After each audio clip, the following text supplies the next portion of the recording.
Si Big Mom était un homme, on parlerait d'elle différemment. Chez elle, le consentement n'existe pas. Elle choisit, elle impose et elle jette. Oda a enfoui volontairement ces détails entre les lignes. Et Oda nous montre quelque chose de dérangeant. La violence sexuelle n'est pas prise au sérieux, parce que l'agresseur est une femme, et c'est volontaire. Big Mom a agressé des hommes pour avoir ses gosses. Peut-être pas tous, me direz-vous. Et je suis d'accord avec ça. Mais, là, on va parler de ceux qui ont été contraints par la peur de l'aider dans son projet dément de créer plein d'enfants de toutes les races qui existent. Elle choisit ses partenaires pour créer des enfants avec des lignées fortes et variées. Y a pas une période de séduction ou un accord à l'amiable avec des hommes qui pourraient volontairement partager leur ADN. Ils ne sont pas tous ok. Certains acceptent par opportunisme pour bénéficier d'une alliance ou d'une protection. Parce que, mine de rien, Big Mom c'est quelqu'un. Tandis que d'autres vont avoir trop peur de refuser, ils ont trop peur de mourir. Même pas de protection envisageable que pourrait apporter l'accouplement. D'autres ont été clairement forcés. Il y a dû en avoir des gaillards qui voulaient vraiment pas et qui ont par la suite mystérieusement disparu.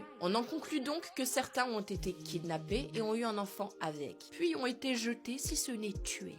Son but étant d'avoir un maximum d'enfants avec le plus de races possible, elle n'a un regard sur ses enfants qui n'est qu'opportunisme. Ils ne sont pas à l'abri de la mort, donc je pense pas qu'elle aurait une once de sympathie pour les géniteurs. Et tu comprends bien que si on avait eu les détails de ces chasses à l'homme, on pourrait pas mettre One Piece entre les mains de tout le monde. Non, non, non. Des hommes qui ont dû vivre l'enfer sur Terre quand ils se sont retrouvés dans le lit de Big Mom.